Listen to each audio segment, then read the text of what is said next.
있던 집 처분하고 전세로 가면 기초연금 탈락됩니다. 안녕하세요. 슬기로운 중년 생활을 위해 생활 속 유용한 정보를 쉽게 읽어주는 희망지기입니다. 경기도 용인시에 살고 있는 A씨와 B씨 부부는 은퇴 후 남편 A씨가 받는 국민연금 90만 원, 아내 B씨가 받는 국민연금 45만 원, 그리고 9만 원 정도 감액되어 받는 기초연금 23만 원이 유일한 수입인데요. 자녀도 결혼으로 독립해서 6억대 큰 평수 아파트를 팔고 4억 원 전세로 그보다 조금 작은 아파트로 옮겼습니다. 차액은 현금화해서 병원비나 생활비로 쓸 예정인데요. 그런데 얼마 뒤 기초연금이 중단된다는 연락을 받게 되었습니다. 과연 이유가 무엇일까요? 오늘 영상을 통해서 확인하시기 바랍니다. 시청하시면서 좋아요만 한번 꾹 눌러주세요. 구독, 좋아요, 알림 설정 콕콕. 본인 명의로 된 집이 있으면 전세 사는 사람보다는 경제적으로 여유가 있구나 라고 많이들 생각하십니다. 기초연금 수급 자격을 따질 때 자기 집을 소유한 경우와 전세에 살고 있는 경우 둘 중 당연히 내 집 없이 전세 사는 사람들이 기초연금 받기에는 더 유리하지 않을까 라고 생각하실 텐데요. 앞서 말씀드린 사례를 보면 그렇지 않은 것 같습니다. 지금부터 왜 기초연금이 중단되었는지 말씀드리겠습니다. 먼저 2023년 현재 기초연금 선정 기준액을 말씀드리면 단독 가구 202만 원, 부부 가구 323만 원으로 소득을 평가한 소득평가액과 재산을 소득으로 환산한 재산의 소득 환산액을 더한 소득 인정액이 이 금액 이하라면 단독 가구는 최대 32만 2천 원, 부부 가구는 최대 51만 7천 원을 받을 수 있습니다. 시세 6억 원의 아파트를 자가로 소유하셨을 때 기초연금에 반영되는 소득 인정액을 계산해보면 기초연금에서 부동산은 시가가 전부 재산으로 반영되는 것이 아니라 전년도 시가 표준액을 기준으로 반영되는데 시가 표준액은 시세보다 약 20에서 50% 낮게 책정됩니다. 즉 시세 6억 원의 아파트의 경우라면 시가 표준액은 약 3억에서 4억 8천만 원 정도일 텐데요. 3억 2천만 원이라고 가정하고 소득 인정액을 계산해 보겠습니다. 시가 표준액 3억 2천만 원에서 먼저 일반재산 지역별 공제액을 빼줘야 하는데요. 지역별 기본재산 공제액은 대도시 1억 3,500만 원, 중소도시 8,500만 원, 농어촌은 7,250만 원입니다. A씨 부부는 용인시에 살고 있어 중소도시에 해당되기 때문에 3억 2천만 원에서 지역공제 8,500만 원을 빼면 2억 3,500만 원이 되고 여기에 소득환산율 4%를 곱한 뒤 12개월로 나누어주면 소득인정액이 나오는데요. 약 78만 원이 됩니다. 즉 경기도 용인시에서 시가 6억 원의 아파트를 소유하셨을 때 소득인정액으로 반영되는 금액은 약 78만 원인 것입니다.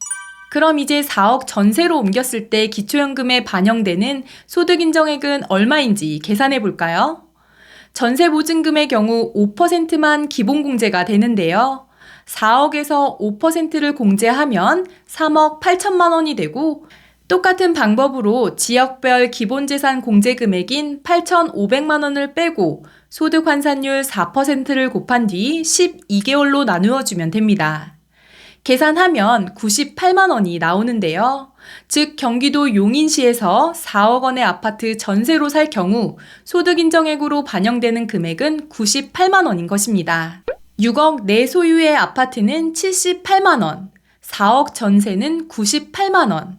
따라서 집을 팔고 전세로 옮겼을 때 소득 인정액이 12만 원이 증가하게 되었는데요. 보시는 것처럼 기초연금에서 전세보다 자가를 소유하셨을 때 유리하다는 것을 알 수 있습니다.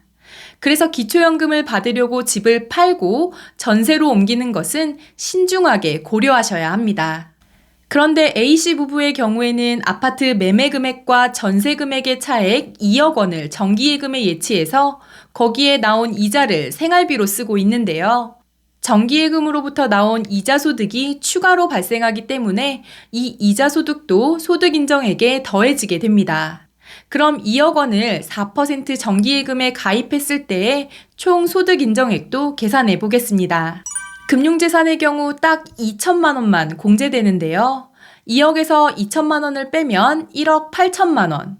여기에 소득 환산율 4%를 곱하고 12개월로 나누어 주면 60만 원이 됩니다. 그리고 2억 원을 금리 4% 1년 정기예금에 가입하게 되면 세후 이자는 670만 원 정도 되는데 12개월로 나누어 주면 한 달에 약 55만 원이 됩니다. 이자 소득은 매달 4만 원씩 공제되기 때문에 55만 원에서 4만 원을 뺀 51만 원이 소득 인정액에 반영되는 건데요. 앞서 금융재산 2억 원에 대한 소득 인정액 60만 원에 이자 소득 51만 원을 더하면 총 111만 원이 소득 인정액으로 반영되는 것입니다. 우리나라 대부분 어르신들의 자산이 부동산인 경우가 많고 가진 건 집 한 채뿐인 분들이 많습니다. 나이가 들수록 수입은 없는데 병원도 가야 하고 생활비도 해야 하니 현금이 필요한 게 사실입니다. 하지만 앞서 보셨듯이 있던 집을 팔아 전세로 가신 뒤 현금으로 일부 가지고 계신 것은 기초연금에는 불리하게 작용하는데요. 이럴 때는 주택을 담보로 노후생활 자금을 매월 연금처럼 받을 수 있는 주택연금 제도를 활용하실 수 있습니다. 특히 주택연금을 가입하고 매월 받게 되는 연금은 부채로 인정되어 기초연금 산정 시 유리하게 작용하는데요. 소득 인정액을 계산할 때 재산과 소득은 합하지만 부채가 있으면 빼주거든요. 주택구입자금 대출처럼 금융기관에서 빌린 돈만 부채로 인정되는 것이 아니라 주택연금으로 받은 금액도 100% 부채로 들어갑니다. 주택연금은 이름은 연금이지만 사실상 집을 담보로 대출받은 개념이기 때문에 그러한데요. 그래서 주택연금이 기초연금 받는 데는 유리합니다. 주택연금은 부부 중 한 명이 만 55세 이상이고 공시가격 9억 원 이하의 주택을 소유하셨을 경우 가입이 되는데요. 집이 두 채 이상일 경우에도 합산해서 공시가격 9억 원 이하라면 대상이 되고 공시가격이 9억 원을 넘는 2주택자인 경우 3년 이내에 한 채를 처분한다는 조건으로 신청이 가능합니다. 더 자세한 내용이 궁금하신 분들은 한국주택금융공사 홈페이지에서 주택연금 카테고리를 참고하시거나 콜센터 1688-8114번으로 문의하시면 될 것 같습니다. 오늘은 집을 소유하셨을 때와 전세로 가셨을 때 기초연금 소득 인정액이 어떻게 달라지는지 알아봤습니다. 은퇴를 앞둔 50대 이상의 분들을 대상으로 설문조사를 했는데 노후에 필요한 생활비가 얼마 정도면 충분할까라는 질문에 1위는 월 164만 원, 부부는 월 267만 원 정도가 필요하다고 답변했다고 합니다. 사실 요즘 전기세나 가스비는 물론이고 생필품과 식재료까지 물가가 너무 많이 올랐잖아요. 사실 아파트를 제외하고는 이런 부동산을 현금화하는 것이 시간이 많이 걸릴 수도 있기 때문에 노후에 안정적으로 생활비와 의료비를 충당하시려면 미리미리 금융자산을 확보해 놓으시고 필요하시다면 주택연금이나 농지연금을 활용해 보시기 바랍니다. 이번 영상은 여기까지고요. 오늘 하루도 희망찬 하루 되시길 기원하며 영상 마무리하도록 하겠습니다. 오늘 영상이 조금이라도 도움이 되셨다면 구독, 좋아요, 알림 설정 눌러주세요. 감사합니다.